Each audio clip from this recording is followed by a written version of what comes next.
My name is Reverend Keyanna Jones, and I stand here before you as a member of the Faith Coalition to Stop Cop City. And I'm looking at each one of your faces, and I really want to understand how it is that you asked people to vote for you and then ignored their voices.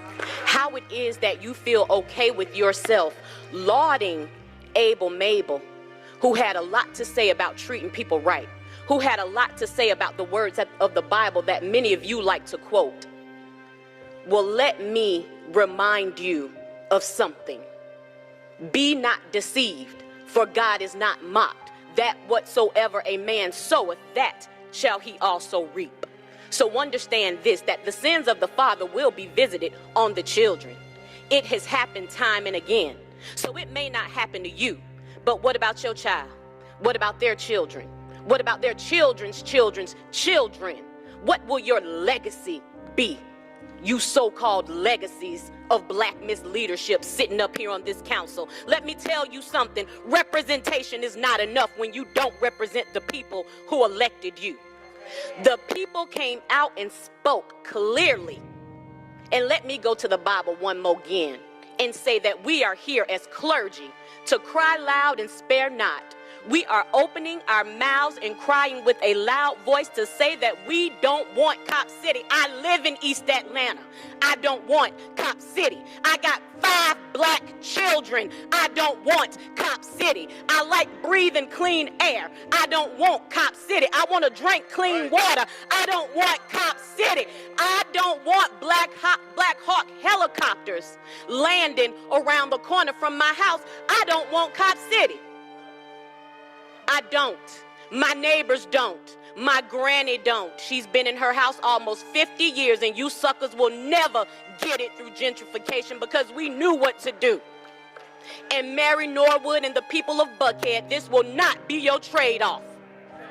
When are you going to stop dealing with the white supremacist infrastructure and dealing with the so-called black elites in Atlanta in your silent agreement that as long as they go along with the white establishment, they gonna keep them other N-words over there in control? We know that in the 20 to 30 year cycle of gentrification, by the time black people can move back into my neighborhood the way we used to be, it'll be 20 or 30 years from now.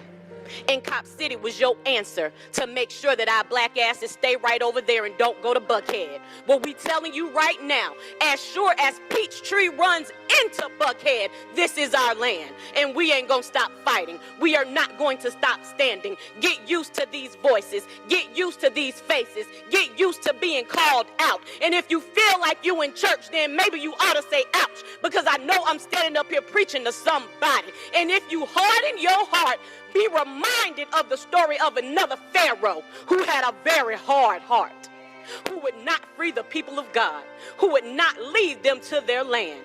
You know what happened in that story. Don't think that you will not suffer the same fate. Don't think that the infrastructure of this so-called black Mecca will not come toppling over, because it will.